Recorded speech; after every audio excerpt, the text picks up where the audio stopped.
नमस्कार मित्रांनो, जय शिवराय। इथे तुम्ही गाड्या बघताय। जो आहे ना 600 गाड्यांचा स्टॉक आहे कार्स 24 वाल्यांकडे भरपूर।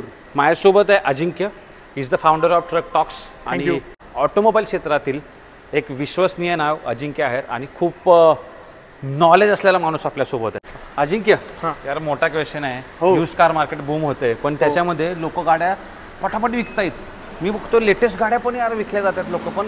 लोक गाड्या का विकतात, कारण काय? 4 कारण आहेत भाऊ।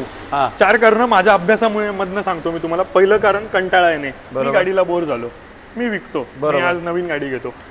गाड्यांवरती फायनान्स ऑप्शन्स इझिली अवेलेबल आहेत, त्यामुळे जुनी गाडी विकताना जास्त काही मनाला लागत नाही जसं आधी वाटायचं।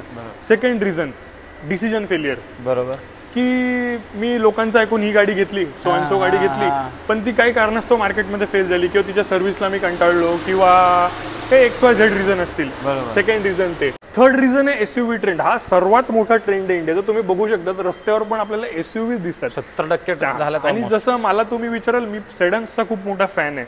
सेडन्सचा ट्रेंड हळूहळू कमी झाले, मॅन्युफॅक्चरर्स पण कमी आहेत। त्याला रिझन त्याचं की SUVचा ट्रेंड इंडियामध्ये वाढला, मोठी गाडी कोणाला नको आहे। बरोबर। चौथा रिझन हा की ऐपतीपेक्षा जास्त मोठी गाडी घेणं। म्हणजे त्यावेळेस काय होतं ना की EMI आपला जास्त येऊन जातो, ती गाडी बँकवाले खेचून नेतात। अशाही केसेस खूप आहेत, तुम्ही बघू शकतात की अशा केसेस वारंवार इथं वाढत चालल्यात की खेचलेल्या गाड्यांचं प्रमाण तुम्ही जर बघाल according to last some years वाढलेलं आहे। तर त्याचं रिझन त्याचं की EMI आपण म्हणजे गाडी घेऊन टाकतो, फायनान्स ऑप्शन्स पण अवेलेबल आहेत, पण तिचा EMI आपण भरू शकत नाही। त्याच्यामुळे ह्या ज्या सगळ्या गाड्या आहेत ना, सेकंड हँड मार्केटमध्ये तुम्ही जास्त बघू शकतात। त्याच्यामुळे तुम्ही आजकाल मार्केटमध्ये बघितलं असेल की तुम्हाला 3-4 हजार 5-10 हजार किलोमीटर चाललेली नवी कोरी गाडी कशी भेटते मार्केटमध्ये? का विकणारा एवढी लवकर का विकेल गाडी?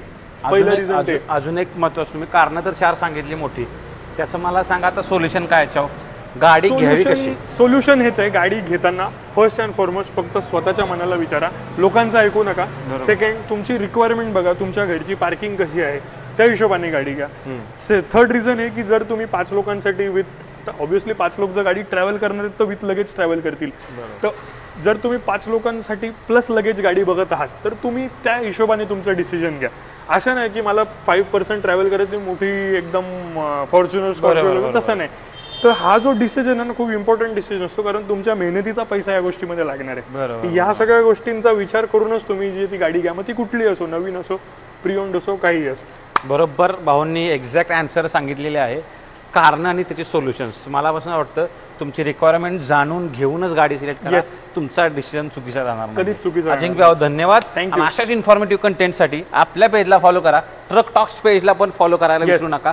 आमच्या दोघांच्या पर्सनल पेजला फॉलो केलं तर अतिउत्तम। धन्यवाद। जय महाराष्ट्र।